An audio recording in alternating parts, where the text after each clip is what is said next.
The crypto bull run is not over yet. That is what I am very tempted to say, and that is what I believe personally. But everyone has different finances, different goals, different amount of money you can actually afford to lose. That said, before we get into today's show, where I will go into the events of Friday and over the weekend and my suspicions and research and which ecosystems bounced back the fastest. But as I say that, and before we get into the details, it is very important for me to say that I do think you should de-risk. Thankfully, we saw the market bounce back almost to its previous all-time highs, not quite. And while that was definitely and is a sign of strength in the market, I don't want anyone watching my videos to lose money this bull run. That said, please pay yourself back slowly, progressively, without tanking the market, what you have initially invested. And I don't think it's a bad idea to start taking small profits as you can to make sure that you are definitely not in the negative and perhaps make a little bit on all of your investments, unless of course you're holding blue chip tokens, which we know are long-term investments. I would not take profits out of those, but it is a personal decision you have to make. And we know Bitcoin's going nowhere. Bitcoin is going to be worth at least $1 million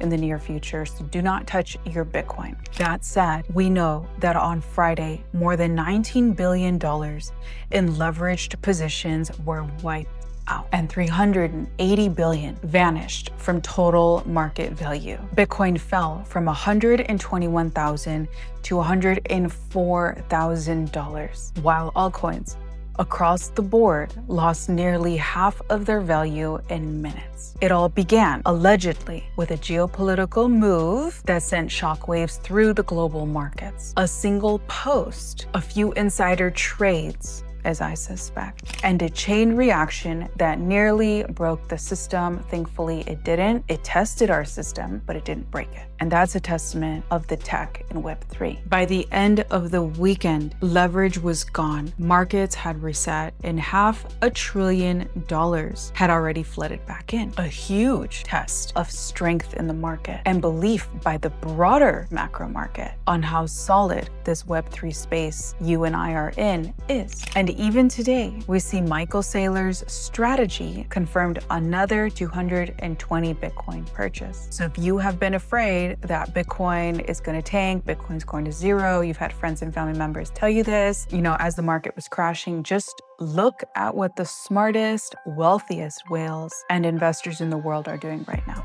They're buying. As I said, today I'm going to walk you through exactly what happened, explain why this may be the most important shakeout of the entire cycle, and make sure you stay tuned until the very end, because we'll break down which ecosystems money and attention are rotating into right now, which is a very strong signal for you and I to know in terms of where to position our money next. And once again, only money you can afford to lose. So if you're ready, let's get started, and happy Monday, guys.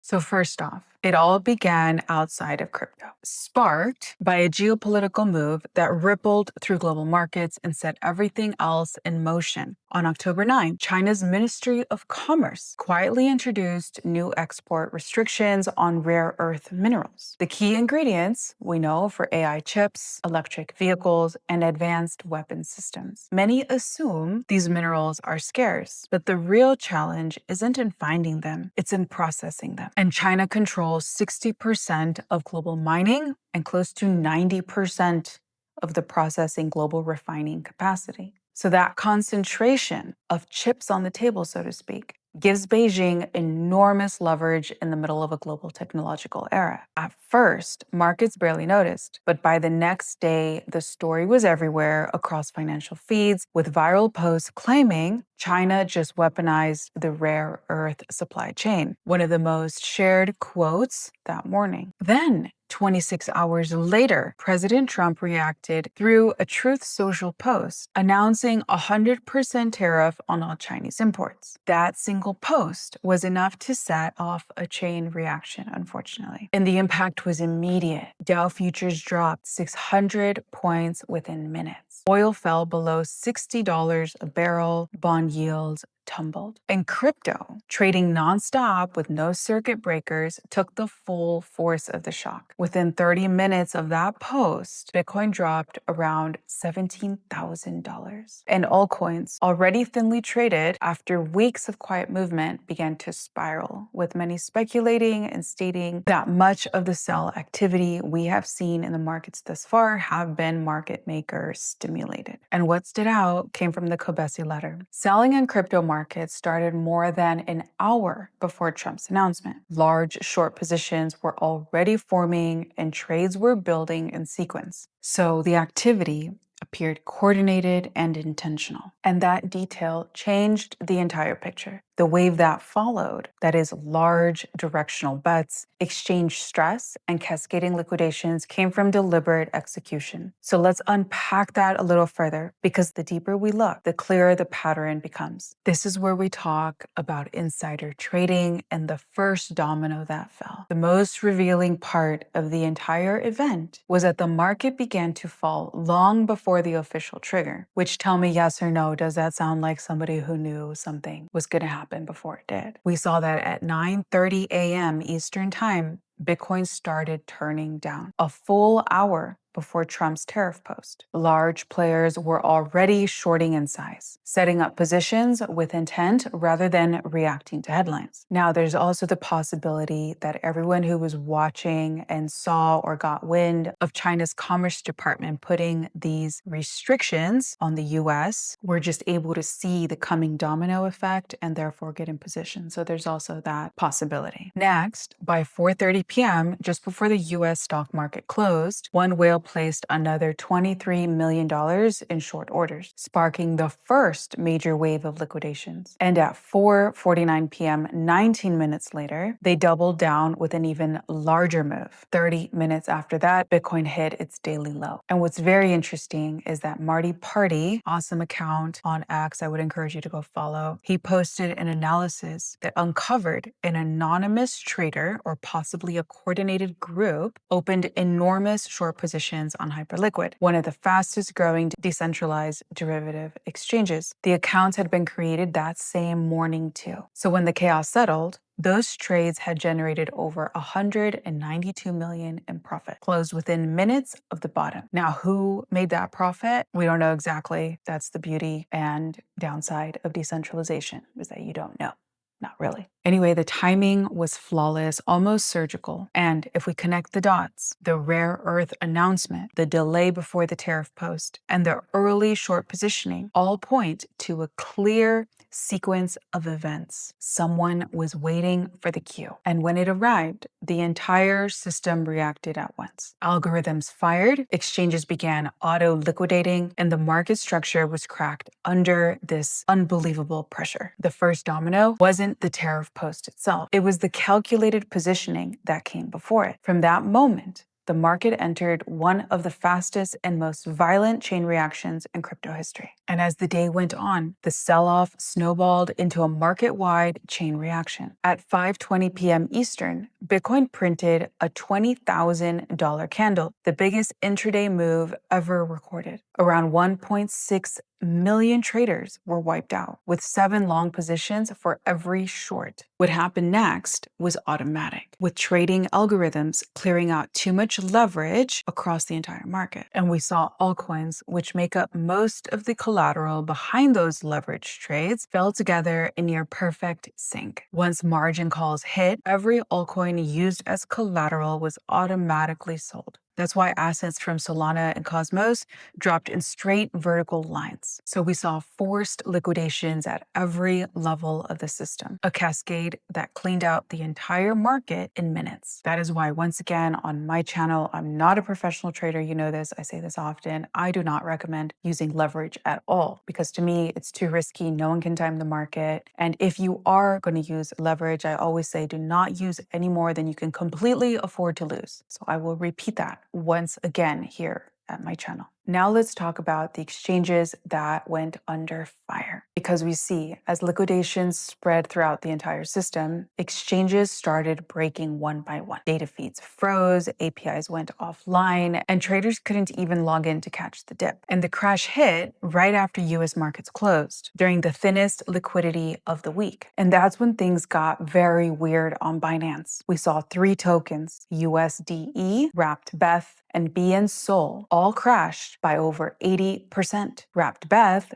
traded 88% below Ethereum, and USDE fell to 0.65, and BN Sol sank to $34, while Solana's price barely moved. We even hear from one analyst that ran a detailed on-chain breakdown and found, coincidentally, that those same tokens, were scheduled for pricing updates on October 14th, meaning the crash landed right inside the adjustment window. Coincidence? I don't know. I don't think so. So out of the thousands of trading pairs, only those 3 failed, which makes a random chance really hard to believe. So within 48 hours, thankfully, Binance stepped in and covered around 283 million in user losses tied to those assets. Even under extreme stress, the system held together. Battered?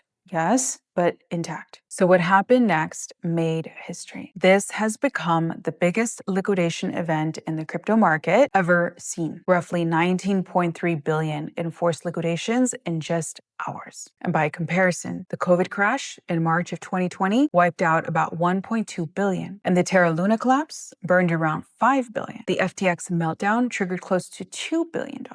Yet this October of 2025 dwarfed them all, 9 times bigger than FTX. And yet, despite the size of the wipeout, no major exchange failed and no core protocol defaulted. And according to Glassnode, funding rates, which is the cost of holding leveraged positions, fell to their lowest level since 2022 bear market bottom. So that shift marked a total reset. We now see that the leverage that had been building for months is gone. And now the market suddenly looks cleaner, stronger, and more stable. And historically, every time this signal appears after FTX, after COVID, it's followed by major rallies. So that is what we're expecting right now. And I don't want to feed you hopium, but that is what we're expecting right now. We have to see a big, fast pump and recovery. So we'll be tracking that closely here at my channel. So once again, if you're not subscribed, I ask you do, and share this video with a friend or anyone who has questions on what happened and want a conservative approach in moving forward. Anyway, let's keep moving forward, because 2 days after Trump's tariff post sent global markets into chaos, allegedly anyway, the story flipped completely. And we've seen that in the charts. China's Ministry of Commerce clarified that the new export rules were not a ban and that applications meeting regulations will be approved. Then we later heard from Vice President J.D. Vance reinforcing the message, highlighting the friendship between Trump and President Xi. Then, just before futures reopened on Sunday night, Trump posted again on Truth Social, stating, "Don't worry about China, it will all be fine," as we knew it was. We know that these tariff announcements are scare tactics, they're negotiation tactics, so you should never take them at face value. But you should know what everyone else most likely will, and that it may have an effect on the market. So you have to watch these news events closely, because they will have an effect on the major market. And if you are leveraged, it's even more important, because it's going to affect your positions and how much you lose potentially or make. Anyway, that single shift in tone of voice changed sentiment almost overnight. Futures opened higher, of course, and crypto markets began snapping back just as quickly as they had fallen, which once again is a testament of strength in this market. So within 48 hours, more than 550 billion in value had returned to the market. And hopefully everyone that came back carries this new lesson with them and won't make the same mistake again. And thankfully, we've seen Bitcoin has climbed back above 115,000 as of the time of this video. And as I was saying earlier, every major flush in Bitcoin's history to date, that is March of 2020, May of 2021, November of 2022, they have all been and followed by strong recovery. And this one carried the same markers: extreme liquidation, negative funding, record volume, and a clean V-shaped rebound. So what began as a geopolitical scare stunt turned into a full-scale stress test for crypto's infrastructure. And the system held up, though there were a few hiccups, but nothing broke. And the market absorbed massive volatility, reversed within days, and emerged stronger on the other side. Something personally I knew would happen, but it was still scary nevertheless, right? So I am very sorry to anyone who lost a lot of money, and I just pray and hope you don't make the same mistake again. It's as they say, the first mistake is shame on them, right? But the second time it happens, is shame on you, shame on us. So hopefully it's a lesson we all take to heart and don't make again. Anyway, now let's talk about capital rotation, because once the leverage was gone and cleared out, capital started moving again. And what's interesting is that BNB was among the first majors to recover, outperforming Bitcoin and Ethereum by a wide margin. And of course, we know beneath the surface, its ecosystem has been expanding fast. And a lot of it we've seen on the media as well. The new meme coin launchpad, 4.meme, recently overtook Pump.fun on Solana, capturing over 80% of new token creation. In a single day, more than 47,000 tokens have been launched, generating $3 billion in trading volume and millions in fees. As BNB has regained momentum, attention has shifted to Solana. Even during the crash, the network stayed stable, which is really nice to see, because that's been one of Solana's biggest flaws so far, is that it's broken under pressure. Anyway, its network stayed stable while others froze, which is a really great sign of resilience, as I was saying. And now this is fueling expectations for the next rotation. That said, while headlines focus on uncertainty, because remember, in large part, that is what media is designed to do, is capture the worst and amplify it. We see, on the other hand, that data is telling us a different story. Capital rotation is already underway, and the next phase of the market may be taking shape right now. So as we wrap up today's video, just remember and know that now that leverage has been cleared and we see liquidity flowing back in, the system looks stronger than it did before the crash. Funding rates have normalized, open interest is healthier, and spot demand is climbing. The exact setup that usually precedes a new pump, a new expansion phase in the market. Raoul Pal, whom I respect quite a bit, summed it up clearly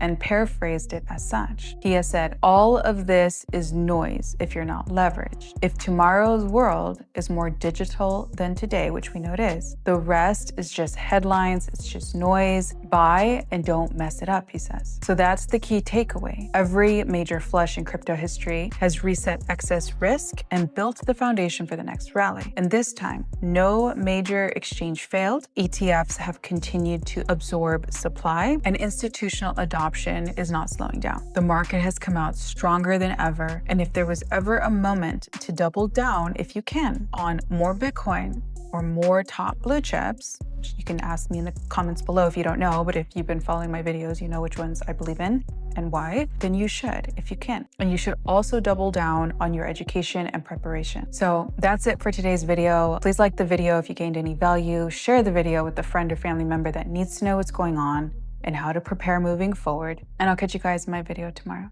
Ciao.